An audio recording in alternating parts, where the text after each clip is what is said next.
Bonsoir à toutes et à tous, ravi de vous retrouver pour ce nouveau journal sur TV Vendée en ce vendredi 7 novembre. Voici les titres que nous allons développer dans cette édition. Pendant plus d'un mois, le Festival des Solidarités se déploie un peu partout en France et notamment en Vendée. Des animations culturelles et artistiques sont proposées pour promouvoir une solidarité ouverte au monde. En ce début du mois de novembre, l'heure est au bilan pour la saison touristique en Vendée. Bilan globalement stable par rapport à 2024, mais avec quelques disparités entre les différents secteurs d'activité. Et puis nous nous intéresserons aux artistes vendéens et plus particulièrement à leur rémunération. À l'occasion du Vendée Art Show qui s'est tenu au Sables d'Olonne, nous avons demandé aux artistes présents comment ils parvenaient à vivre de leur art. Célébrer une solidarité ouverte au monde et aux autres, c'est le credo du Festival des Solidarités, événement national créé il y a plus de 20 ans et dont la particularité est d'être décliné localement de différentes manières un peu partout en France. Il a débuté ce lundi et se poursuit jusqu'au 6 décembre avec un thème retenu pour 3 ans intitulé « Peuple et environnement ». En Vendée, 20 associations et 5 maisons de quartier réparties dans plusieurs communes proposent de nombreuses animations culturelles et artistiques.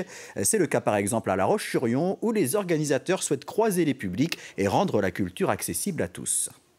L'événement Festisol, c'est le fait que le public ne soit pas assommé par cette misère qu'on ne connaît pas, qu'on connaît mal parce qu'on est loin.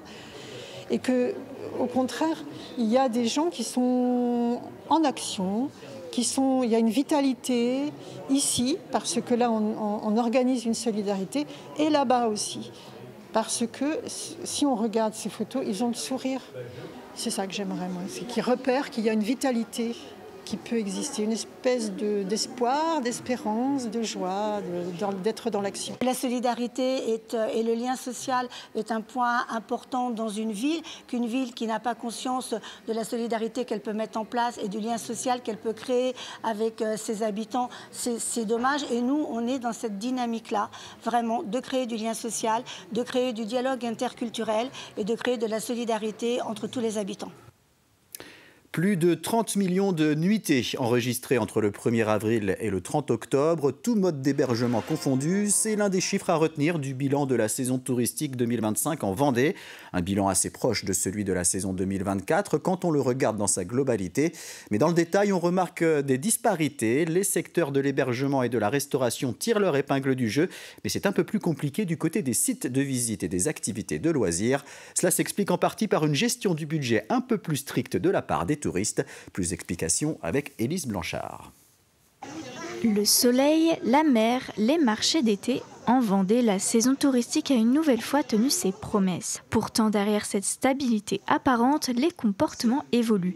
Les vacanciers dépensent autrement, ils comptent un peu plus et dépensent un peu moins. On a eu en 2025 une bonne saison touristique avec une fréquentation similaire à celle de 2024, qui était déjà une bonne année. Par contre, si on peut analyser les choses, on constate qu'il y a une baisse un petit peu de la consommation des touristes, dans le panier moyen, à la fois sur les sites touristiques, sur les boutiques et aussi sur la restauration. Ça traduit aussi bien sûr un pouvoir d'achat plus surveillé, entre guillemets, et puis aussi des pratiques de consommation qui évoluent. Et donc il faut que la profession s'adapte à ces tendances de consommation pour continuer à se développer et proposer le meilleur aux touristes qui viennent en Vendée. Pour certains acteurs, la saison a même dépassé les attentes. Les Gîtes de France Vendée affiche une hausse de 13% sur l'année 2025. Preuve de l'attrait durable pour le tourisme rural et les séjours nature. De quoi aborder avec optimisme les réservations pour 2026 qui ont déjà commencé. Les premières semaines de location en hors-saison sont à 400 €. La pleine saison, c'est 800, donc c'est très accessible. Et puis surtout, on se retrouve avec des jeunes enfants ou avec les papis-mamies et des enfants. Et puis cette Vendée, nous sommes sur tout le département. On peut profiter des marais, des zones sensibles, des zones environnementales riches, et puis des produits du terroir et puis du patrimoine culturel, bien sûr. Après une belle saison 2025, la Vendée prépare déjà la suivante. En 2026, la gastronomie sera à l'honneur avec la volonté de valoriser les producteurs du territoire et les restaurateurs locaux. En bref, 12 nouveaux foyers d'influenza aviaire hautement pathogènes ont été détectés en Vendée au sein d'élevages de canards de Barbarie, situés à Saint-Mathurin et à Saint-Fulgent. Une information transmise par la préfecture ce jeudi soir. Il s'agit des 4e et 5e foyers confirmés dans le département en moins de 3 semaines.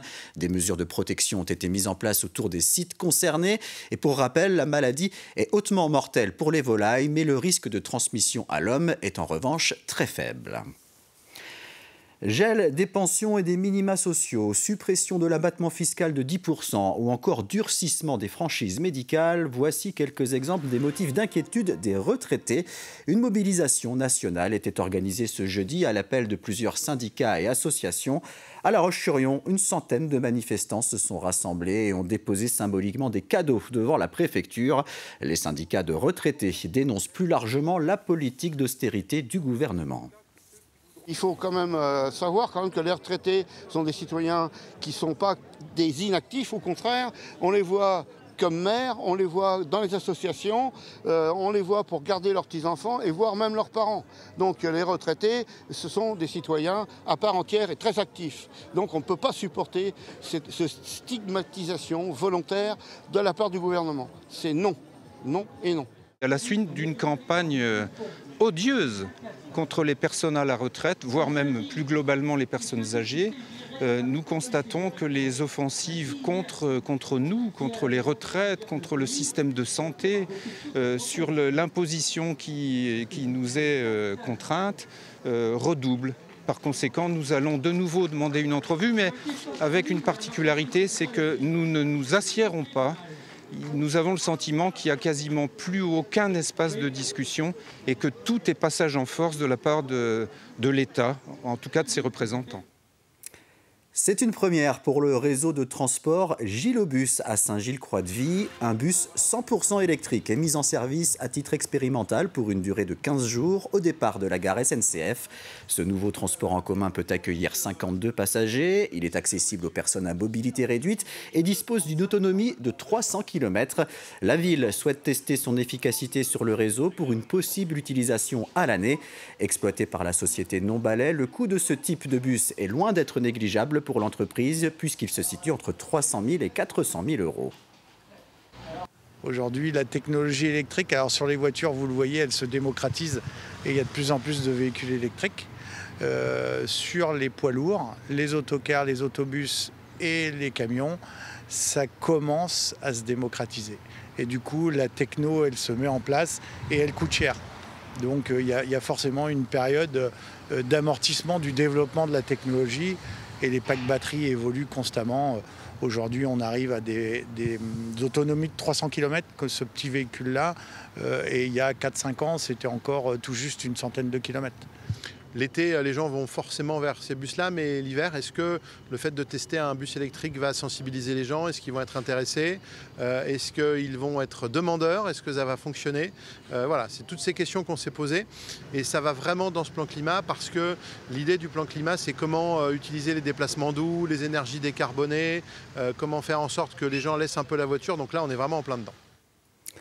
Comment peut-on vivre de son art? C'est la question que nous avons posée à plusieurs artistes présents le week-end dernier au Centre des Atlantes, au Sables-d'Olonne. Une centaine de peintres, sculpteurs, photographes, mais aussi écrivains, illustrateurs ou encore acrobates, majoritairement vendéens, étaient réunis à l'occasion de la 3e édition du Vendée Art Show. Ils ont pu présenter leur travail à un large public, mais aussi aborder le sujet de leur rémunération devant la caméra et le micro de Grégoire de Châtillon. Créer, pour un artiste, n'est pas le plus difficile, en vivre l'est davantage. Alors, ce genre de salon est fait pour eux. Cependant, ils doivent dépenser des centaines d'euros pour la location de leur stand. Vivre de son art est souvent pour eux une histoire de compromis. J'ai 2 activités. Donc, je suis gestionnaire de paye d'un côté, de l'autre côté, je suis artiste peintre. J'ai un travail fixe encore. Plus pour très longtemps, parce que la retraite arrive. C'est pas très facile, il vaut mieux avoir une seconde activité. C'est sûr que c'est plus compliqué qu'il y a quelques années, ça c'est une évidence. Ça passe, c'est du plaisir, l'art, c'est pas quelque chose d'essentiel. Avec une hyper-concurrence dans une gratuité ambiante et face désormais À la création générée par l'intelligence artificielle, il faut tenir le coup et rester d'abord soi-même.